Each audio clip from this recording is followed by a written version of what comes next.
Épisode 1. Une journée comme les autres. Bonjour, je m'appelle Jean, j'ai 23 ans. J'habite à Lyon, dans un petit studio près de l'hôpital Saint-Just. Je travaille comme infirmier depuis 1 an. Ce n'est pas le métier le plus simple, mais j'aime aider les autres, même quand les journées semblent se ressembler. Ce matin-là, je me suis levé comme d'habitude à 5h30. Douche rapide, café avalé en silence, puis j'ai attrapé ma blouse et j'ai quitté l'appartement. Dans la rue, il faisait encore sombre. L'air était froid et humide, typique d'un début de journée en février. En entrant à l'hôpital, j'ai salué l'équipe de nuit qui terminait son service. J'ai ouvert mon casier, mis mon badge et j'ai parcouru la liste des patients du matin. Rien d'inhabituel, quelques contrôles, prise de tension, médicaments à distribuer. Dans les couloirs, la machine à café tournait déjà.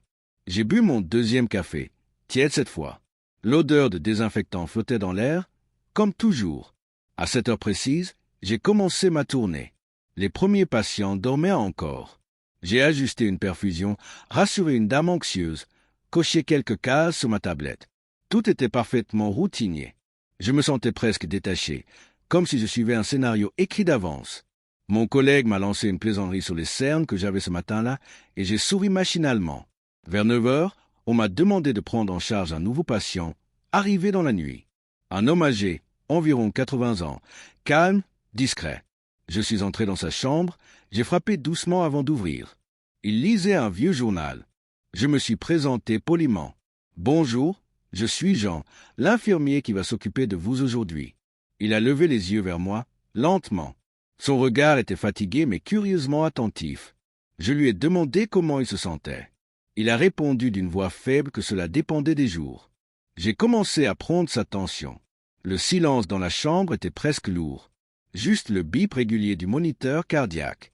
Pendant que j'enregistrais les données, j'ai senti son regard posé sur moi. Longtemps.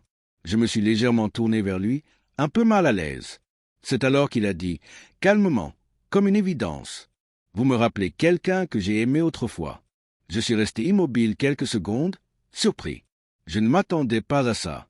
Je ne savais pas quoi répondre. Il n'y avait aucune émotion excessive dans sa voix, juste une douceur mélancolique. J'ai senti un frisson me traverser. Je ne comprenais pas pourquoi ces mots m'atteignaient autant. J'ai simplement repris mon travail en silence, mais je n'arrivais plus à me concentrer. Ces mots résonnaient dans ma tête. Vous me rappelez quelqu'un que j'ai aimé autrefois. J'ai noté les résultats.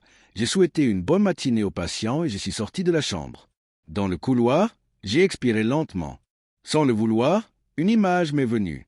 Le visage de Catherine. Je ne savais pas encore pourquoi cette phrase me toucherait autant, mais à ce moment-là, quelque chose en moi avait déjà commencé à changer. Épisode 2. Jean et Catherine. Après ma tournée du matin, je n'arrivais pas à chasser la phrase du patient de mon esprit. Je continuais mon travail, mais chaque geste me semblait mécanique. À la pause de midi, je me suis assis dans la petite cafétéria de l'hôpital.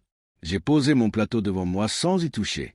Autour, les conversations des collègues se mêlaient au bruit des couverts, mais je n'entendais rien vraiment. Ce qu'il avait dit résonnait encore. Vous me rappelez quelqu'un que j'ai aimé autrefois. Sans prévenir, je me suis souvenu du jour où j'ai rencontré Catherine. C'était il y a 2 ans, dans une bibliothèque municipale du centre-ville. J'y allais pour préparer un examen final d'infirmier.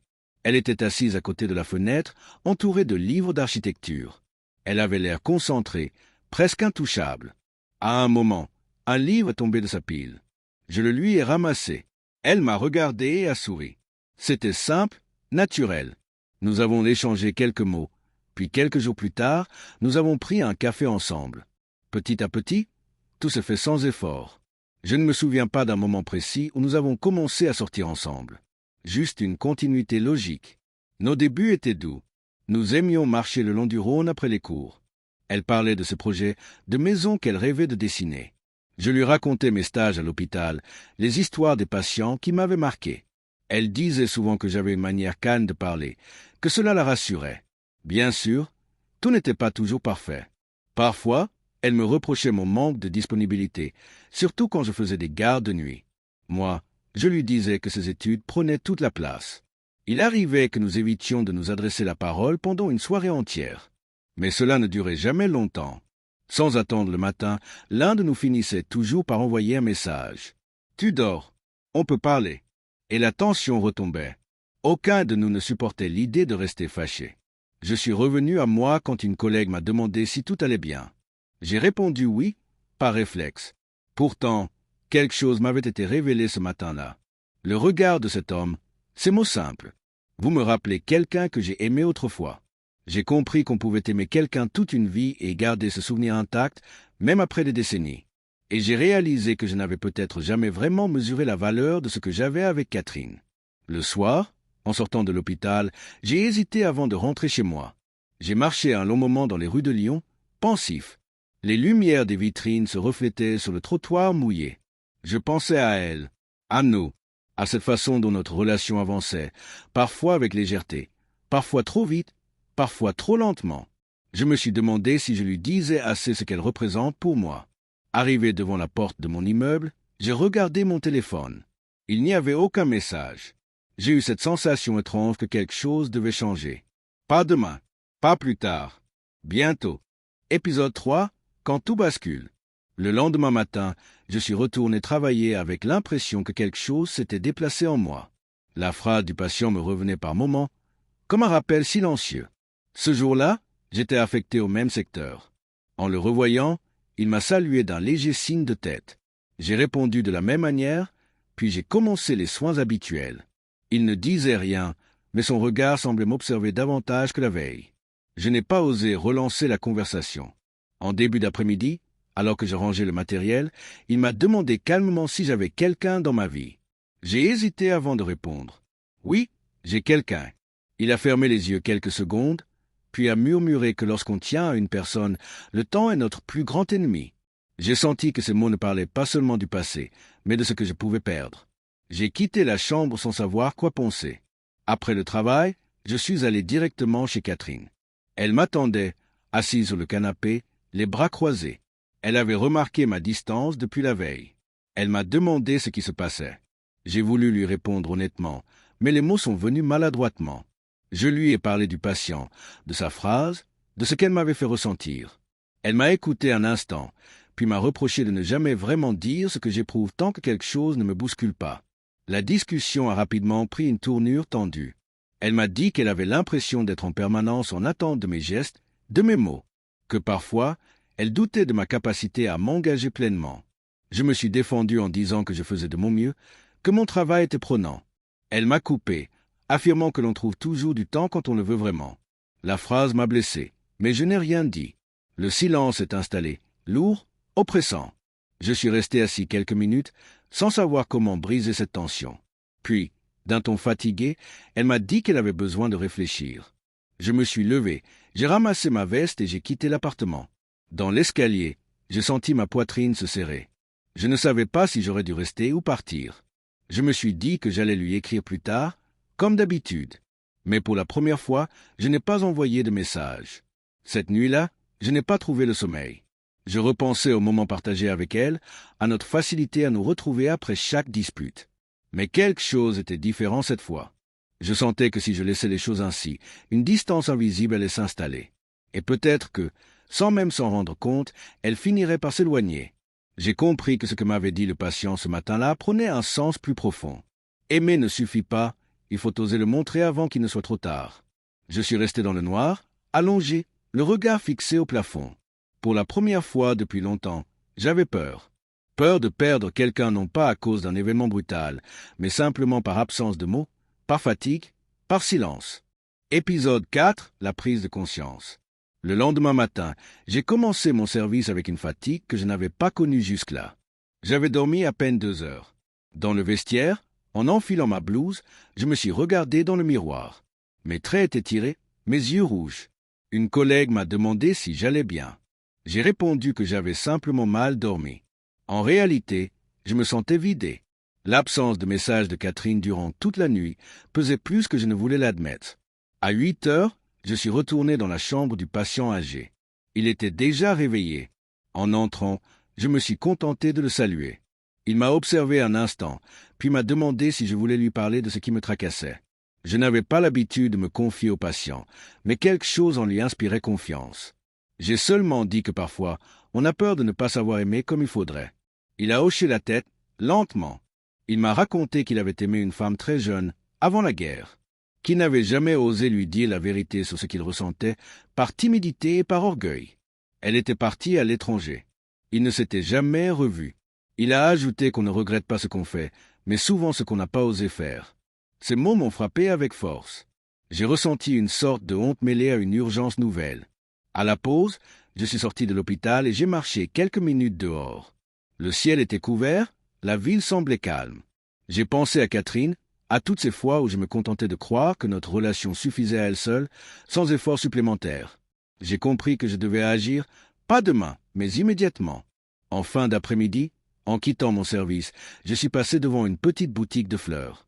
Je me suis arrêté sans réfléchir et j'ai acheté un bouquet de lys blanc, ce qu'elle préfère. Je me suis dirigé vers son appartement à pied, malgré la pluie fine. Chaque pas était accompagné d'une appréhension grandissante. Arrivé devant sa porte, j'ai marqué une pause. Mon cœur battait fort. J'ai frappé doucement. Catherine a ouvert, surprise de me voir. Elle avait les yeux fatigués, comme si la nuit avait été longue pour elle aussi. Sans attendre, je lui ai tendu les fleurs et je lui ai dit que j'étais désolé. Pas seulement pour la veille, mais pour toutes les fois où je n'avais pas su être pleinement présent. Elle n'a pas parlé tout de suite. Elle a simplement déposé le bouquet sur la table d'entrée et m'a regardé. J'ai continué. Je lui ai dit que la vie à l'hôpital m'avait appris combien les choses peuvent basculer vite et qu'on ne devait jamais attendre pour dire ce qu'on ressent. Je lui ai raconté ce que le patient m'avait dit, mot pour mot. Elle est restée silencieuse quelques instants, puis ses yeux se sont embués. Elle a murmuré que ce qu'elle craignait le plus, ce n'était pas de se disputer avec moi, mais que je finisse par devenir indifférent. Je lui ai répondu que si je tenais à elle, ce n'était pas malgré nos difficultés, mais à cause d'elle, parce que c'est dans ces moments-là que je prenais conscience de ce qu'elle représentait. Elle s'est approchée, a posé sa main sur ma joue et m'a dit simplement que tout peut encore se construire, à condition de s'y mettre maintenant. J'ai hoché la tête. Nous sommes restés là quelques secondes, face à face, sans parler. Puis elle m'a demandé d'entrer. Ce soir-là, pour la première fois depuis longtemps, nous avons parlé réellement, sans détour, sans retenue. Et j'ai compris que quelque chose venait de changer, profondément. Épisode 5, la proposition. Les semaines qui suivirent cette soirée furent différentes. Notre relation avait retrouvé une forme de calme, mais cette fois, rien n'était laissé en suspens. Nous prenions davantage le temps de nous parler, de nous écouter réellement. Catherine terminait son projet de fin d'études en architecture, souvent tard dans la nuit, et je l'aidais à relire ses présentations. De mon côté, je continuais mes gardes à l'hôpital, mais je faisais l'effort de lui écrire, même si ce n'était que quelques mots. Elle me répondait presque toujours, avec douceur. Nous avions l'impression de reconstruire quelque chose, mais cette fois sur de meilleures bases. Je continuais à voir le patient âgé pendant plusieurs jours. Son état s'était stabilisé. Un matin, avant sa sortie, il m'a demandé si j'avais parlé à la personne dont je lui avais parlé. J'ai répondu oui. Il a souri faiblement et a dit qu'il était heureux pour moi. Puis il a ajouté que les mots ont parfois plus de poids qu'on ne l'imagine. Je n'ai pas su quoi répondre, mais j'ai senti que ces paroles avaient marqué un tournant dans ma vie. Un dimanche matin, j'ai proposé à Catherine d'aller se promener au centre-ville. Il faisait frais, le ciel était clair. Nous avons marché jusqu'à la bibliothèque, où nous nous étions rencontrés. Elle a souri en reconnaissant l'endroit. Je lui ai rappelé le livre qui était tombé ce jour-là. Elle m'a dit qu'elle s'en souvenait parfaitement. Puis je lui ai demandé de me suivre un peu plus loin. Nous avons longé le Rhône en silence. Arrivé près d'un banc au bord de l'eau, je me suis arrêté. J'ai respiré profondément. J'ai repensé à tout ce que nous avions traversé. Je l'ai regardé et je lui ai dit que, depuis quelques semaines, j'avais compris quelque chose d'essentiel. Aimer quelqu'un ne devait pas se faire à moitié, ni en attendant le bon moment. Car le bon moment, on ne le trouve pas, on le crée. Elle m'a observé, étonné. Je me suis alors agenouillé. Mes mains tremblaient légèrement, mais je n'ai pas hésité. J'ai sorti une petite boîte de ma poche. À cet instant, j'ai repensé au patient et à sa phrase. « Si vous tenez à elle, dites-le avant que le temps passe. » J'ai ouvert la boîte et j'ai dit simplement « Catherine, veux-tu m'épouser ?» Elle a posé une main sur sa bouche, les yeux brillants. Aucun mot n'est venu immédiatement. Puis elle a hoché la tête avec une émotion contenue et a dit oui. Je me suis relevé, j'ai passé l'anneau à son doigt et elle m'a serré dans ses bras longuement, sans parler. Nous sommes restés là quelques instants, simplement présents. Les mois suivants, nous avons préparé un mariage simple, entouré de nos proches. Une cérémonie sans excès, sincère. Je me souviens avoir regardé les chaises vides et pensé aux patients.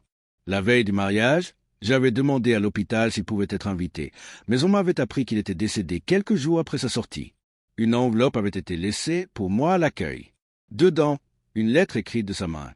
Je l'ai lue le matin du mariage. Il y était écrit « Merci de m'avoir écouté. N'oubliez jamais que l'amour ne se mesure pas au temps, mais au courage de le vivre pleinement. » J'ai refermé la lettre en silence. Le jour de notre union, Catherine m'a rejoint à l'entrée de la mairie, vêtue simplement, les yeux apaisés. Lorsque nos regards se sont croisés, j'ai su que nous avions choisi, tous les deux, de ne plus laisser les choses non dites prendre la parole à notre place. Nous nous sommes mariés sans hésitation. Et à ce moment précis, j'ai compris que cette histoire ne devait rien au hasard, mais tout à la décision de ne plus laisser passer les chances de vivre pleinement.